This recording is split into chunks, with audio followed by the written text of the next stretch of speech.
Force and change in momentum. ठीक है जी। अच्छा, force and change in momentum ये आपका है टॉपिक, और आपके एग्जाम में ज़्यादातर क्वेश्चंस कुछ इस तरह से आते हैं कि express Newton's second law in terms of momentum. ठीक है जी। अब इनका रिलेशनशिप हम न्यूटन सेकंड लॉ को हम डिराइव करना चाहते हैं एक ऐसे इक्वेशन में, उसको कन्वर्ट करना चाहते हैं कि जिसमें मोमेंटम का भी जिक्र हो। अगर हमें मोमेंटम दिया गया हो तब भी जाके हम फोर्स को फाइंड आउट कर सकें। तो न्यूटन सेकंड लॉ से हम इसको स्टार्ट करेंगे। और न्यूटन सेकंड लॉ आपको पता है कि उसका मैथमेटिकल फॉर्म क्या बनता है, F is equal to ma, ये उसका इक्वेशन है।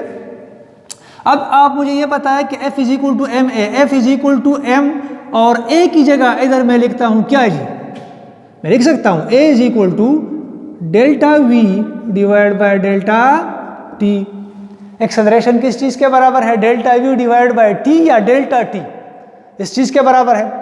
तो इस a की जगह मैं ये वैल्यू लिख सकता हूँ। ठीक है जी, लिख सकता हूँ बिल्कुल।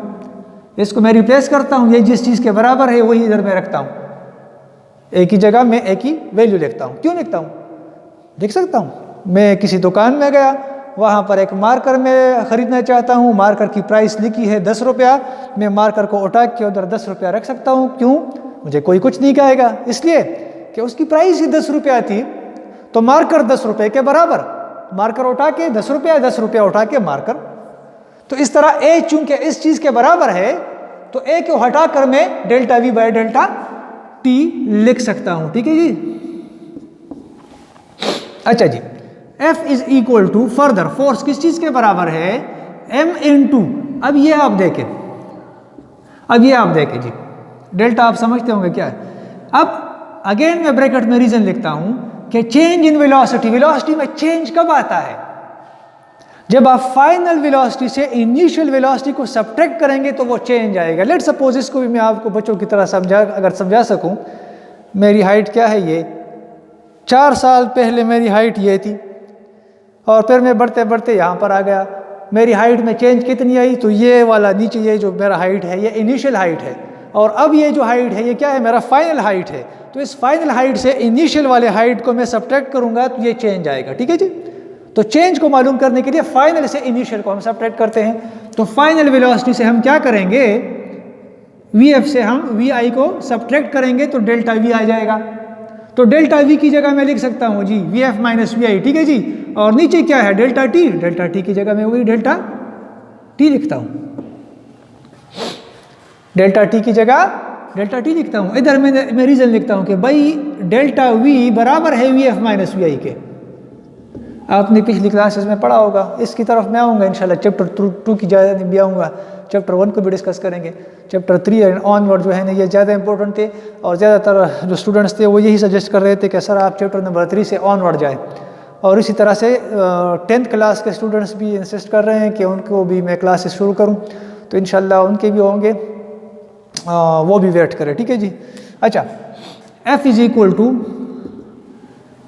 m, इस m को आप अंदर मल्टीप्लाई करें, इसके साथ भी मल्टीप्लाई होगा, इसके साथ भी। तो m जब Vf के साथ मल्टीप्लाई होगा तो mVf माइनस m जो Vi के साथ मल्टीप्लाई होगा तो mVi। ठीक है जी। और नीचे क्या है, डेल्टा t। अब आप मुझे ये बताएं F इज इक्वल टू, अभी हमने पढ़ा अभी कि भाई मोमेंटम किस चीज के बराबर है, mv के। तो m जब v इनिशियल वेलोसिटी हो तो मोमेंटम क्या होगा, वो इनिशियल मोमेंटम होगा, mvi ti के बराबर होगा फिर। और mvf किस चीज के बराबर होगा,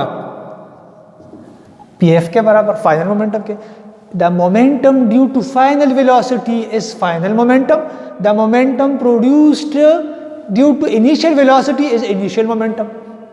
तो इस mvf की जगह मैं लिख सकता हूँ pf फाइनल मोमेंटम, क्योंकि फाइनल वेलोसिटी की वजह से मोमेंटम पैदा हो रहा है, माइनस माइनस mvi की जगह मैं लिख सकता हूँ pi momentum due to initial velocity is called initial momentum. इसके नीचे पर मैं वही डेल्टा टी, इसी तरह से F इज इक्वल टू, अच्छा अब चेंज इन मोमेंटम, पहले चेंज इन वेलोसिटी था, आप देख सकते हैं change in velocity VF minus VI क्या था, चेंज इन वेलोसिटी। फाइनल से इनिशियल को माइनस करो, चेंज आएगा, मेरे हाइट में चेंज आया था उस टाइम जो मैंने एग्जांपल ली थी, मेरे फाइनल हाइट से मेरा इनिशियल हाइट सब्ट्रैक्ट करो, चेंज इन हाइट। इसी तरह फाइनल वेलोसिटी से इनिशियल वेलोसिटी को सब्ट्रैक्ट करो, चेंज इन वेलोसिटी। इसी तरह से फाइनल मोमेंटम से इनिशियल मोमेंटम को अगर आप सब्ट्रैक्ट करोगे तो क्या आएगा, चेंज इन मोमेंटम। ठीक है जी, डिवाइड बाय डेल्टा टी। इसकी जगह मैंने क्या लिखा, ये चीज़ लिखी, क्योंकि फाइनल से इनिशियल चेंज, फाइनल से इनिशियल को माइनस करो चेंज, और चूंकि मोमेंटम को सब्ट्रैक्ट किया तो मोमेंटम, चेंज इन मोमेंटम।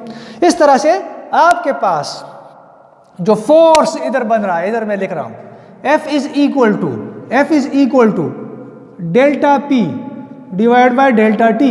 ये फोर्स की एक और नेक्स्ट डेफिनेशन आपके पास बन रही है कि what is force. Force is actually the rate of, divide by t से मुराद क्या, rate of change of momentum is called force. So हमने एक्सप्रेस किया न्यूटन सेकंड लॉ को इन टर्म्स ऑफ मोमेंटम।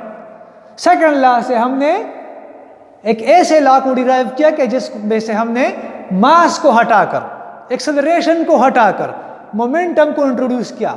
मतलब अगर हमें मोमेंटम दिया गया है फाइनल या इनिशियल, या उसमें जो चेंज है वो दिया गया है और टाइम, तो हम फिर भी फोर्स को फाइंड आउट कर सकते हैं। ठीक है जी। इसी तरह से अगर इधर आप क्रॉस मल्टीप्लिकेशन करें तो F डेल्टा टी या delta P is equal to F delta T cross multiplication. इसी तरह से F delta T is equal to delta P के बराबर आ गया। इस F डेल्टा T को हम क्या कहते हैं भाई, इम्पल्स, क्या, जिसको हम I से जाहिर करते हैं, is equal to delta P। Impulse किस चीज के बराबर है भाई, डेल्टा P के चेंज इन मोमेंटम के बराबर है। आई होप आपको समझ आ रही होगी। I is equal to PF minus PI। So यहां पर इम्पल्स तक जो है ना बात हो गई, और नेक्स्ट टाइम इंशाल्लाह हम डिस्कस करेंगे। अच्छा, इसमें मोमेंटम जो है ना, इसके एक और जो यूनिट है impulse, change in momentum is equal to impulse. चलिए जी, इसको हम बाद में फिर डिस्कस करेंगे। Till the next lecture I think यहाँ तक काफ़ी है, आप लोगों को समझ आ गई होगी। अगर फिर भी इसमें कोई मसला है, कोई प्रॉब्लम है, तो आप ज़रूर क्वेश्चन करें, अपने आप में क्वेश्चन करने की आदत डालें। और टॉपिक जब मैं शुरू करूं तो इसको शुरू से आखिर तक देखें। ठीक है जी, कि आपको इसमें से बहुत से क्वेश्चंस आपके माइंड में होंगे जो मैं शुरू में डिस्कस नहीं कर पाता, और आहिस्ता आहिस्ता जब ये टॉपिक ख़त्म हो रहा हो तो मैं सबको डिस्कस कर लेता हूँ, क्वेश्चन छोड़ता नहीं हूँ अपने दानिस्त के मुताबिक। So till next lecture and next class, अल्लाह हाफिज़ जी, अस्सलाम वालेकुम, थैंक यू।